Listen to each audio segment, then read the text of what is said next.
Welcome to Local Everywhere. I'm Cynthia Pooler. My guest today is Viktoria Whittaker, and Victoria is a DJ, a metal DJ on WCAA in Albany, New York. So, Victoria, first of all, how'd you get started with? I don't know if I should use the phrase heavy metal or metal, but how'd you get interested in that particular, you know, musical stuff? Okay. Well, it's kind of a long story. You see, I first began to listen to metal music back when before I was a teenager.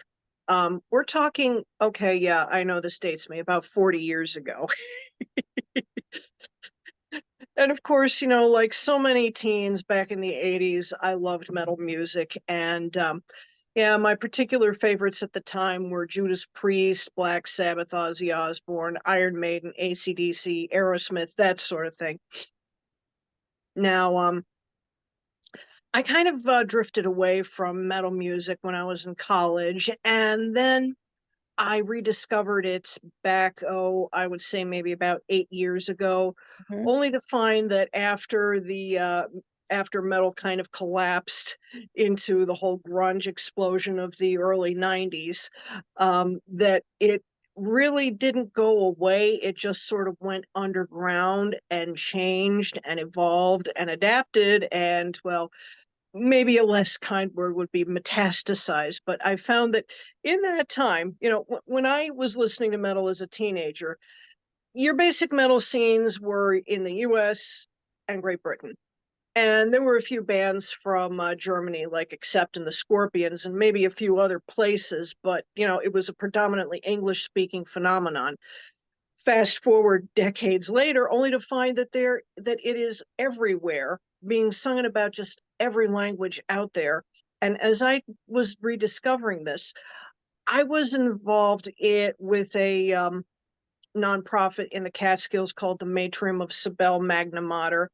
And I think it was back around 2014, 2015, um, the group decided to apply for a low power FM radio license and become Mhm. a community radio station. And at the time, we were kind of fishing around to try to find some locally based programming.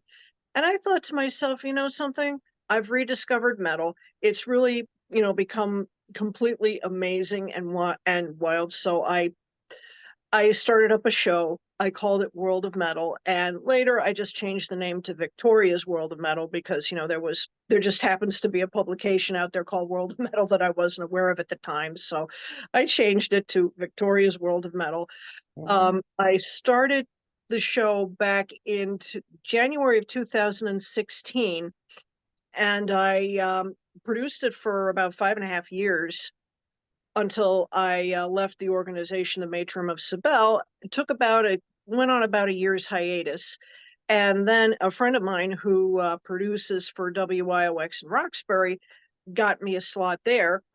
And I had been producing for WIOX for a little under a year when I got called up by WCAA, and I've been producing for both of them ever since. Mhm. No. So what sparked your interest in heavy metal? Well, apart from well, let's see, all the cool kids were listening to it at the time. That I've got to admit that was part of it. You know, Okay. you know how teenagers think. But also, I really happen to like metal music instead of, say, the other stuff that was popular back in the 80s. I mean, metal spoke to me. Well, because I was having a difficult time back then, and so many of the younger people, so I found later, after I got to network and get to know other metalheads, is that many of us came from some very difficult backgrounds as well.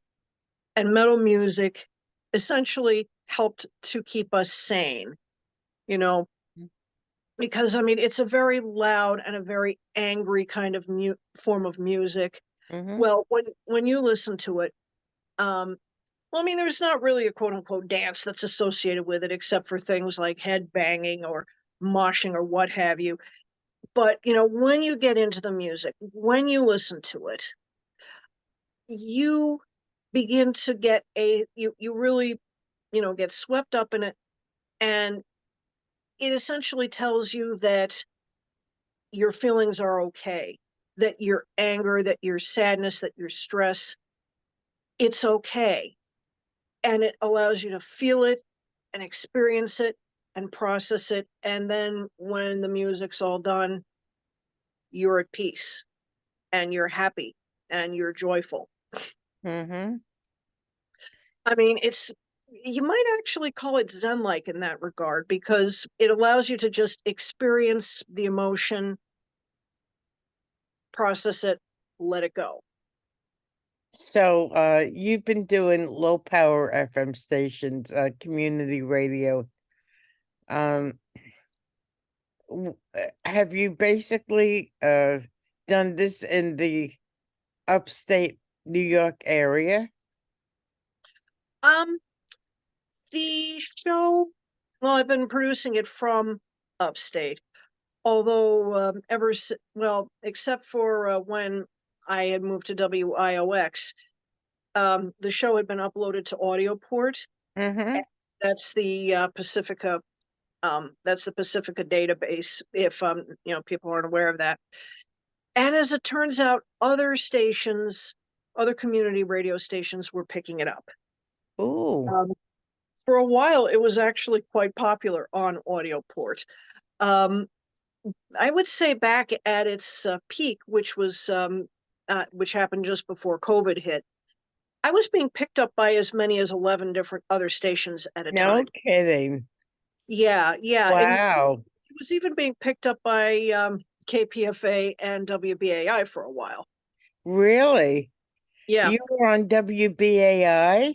Yes, my show's been heard on WBAI. That's amazing. For people who don't know, WBAI is in New York City, right?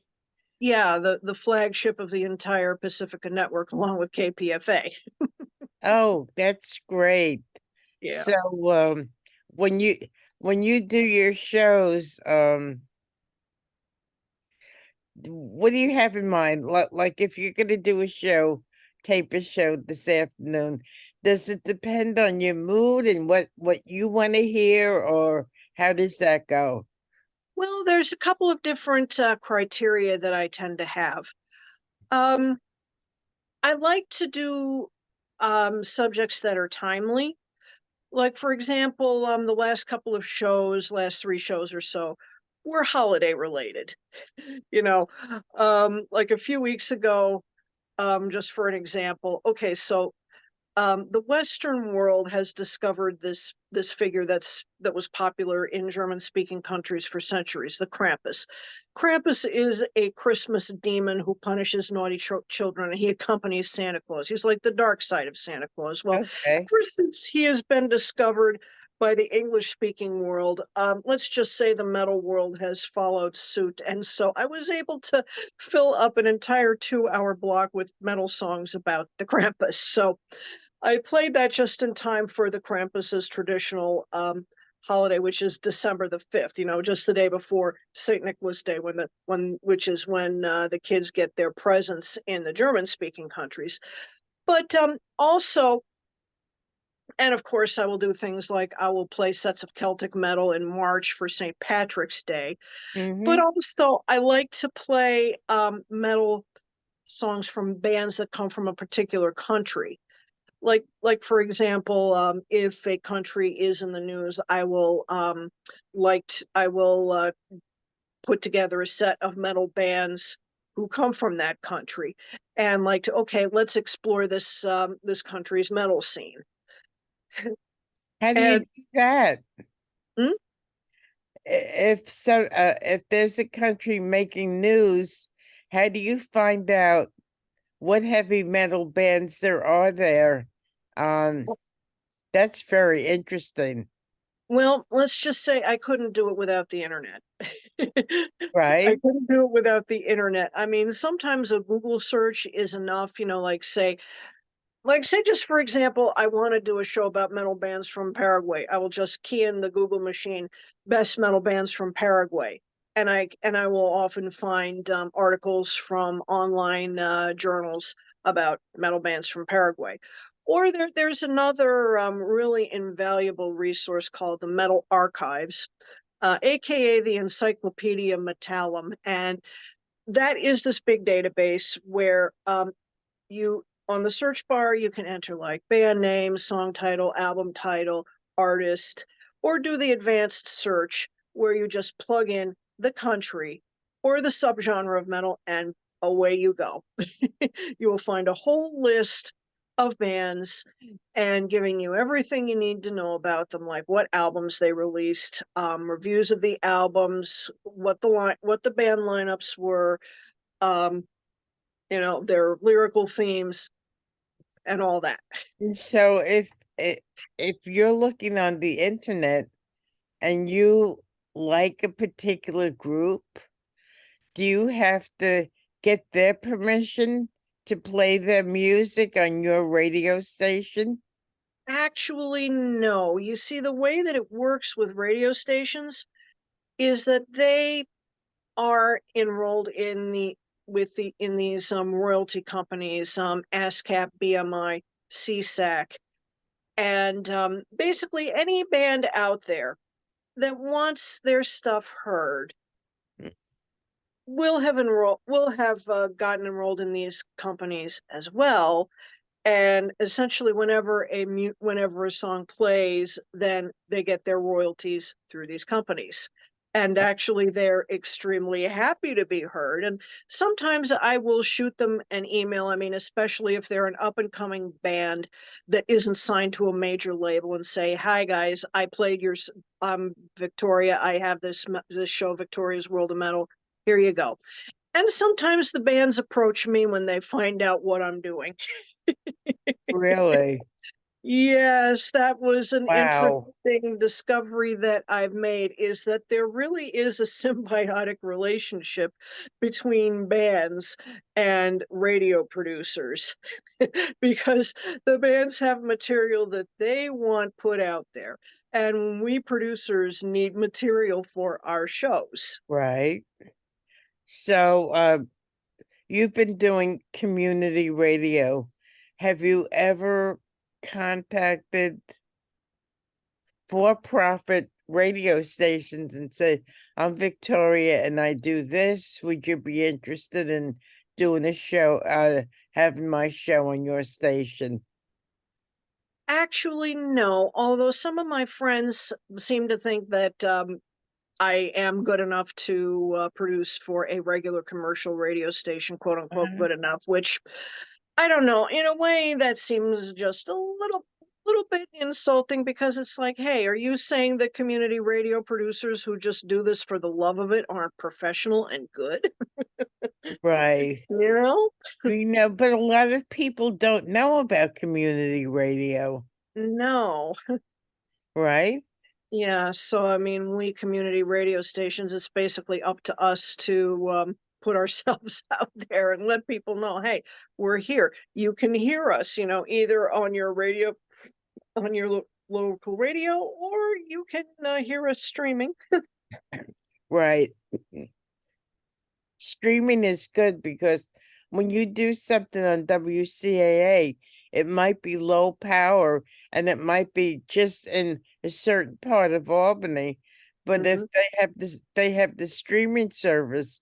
So when you do your show, it could be heard all over the world, which I think is absolutely phenomenal. It is. It is. As a matter of fact, I was just informed on my Facebook page that a Pacifica affiliate in Great Britain called Beware the Radio is now picking it up and playing it, which I am just completely thrilled to know that. Really? Yeah, yeah. So they have community radio stations in Europe? Oh, yeah. I mean, I couldn't tell you where they have them exactly, but yeah, I do know that the Pacifica radio network does extend beyond the borders of the US and Canada.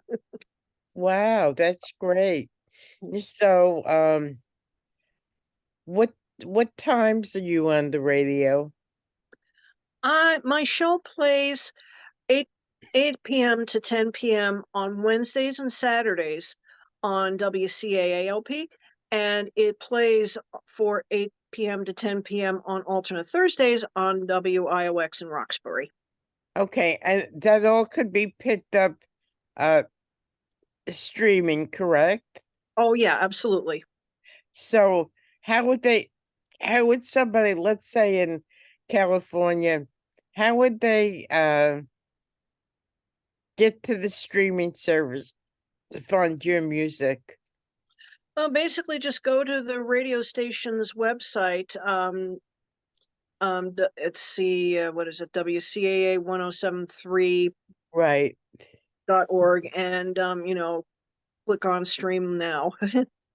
So you love doing community radio. Oh yeah. Oh yeah. Wow, that's terrific. So what's your favorite band? That is a very good question because okay, so like I said, there were the bands that I loved when I was growing up. There was Judas Priest and Black Sabbath, most of all.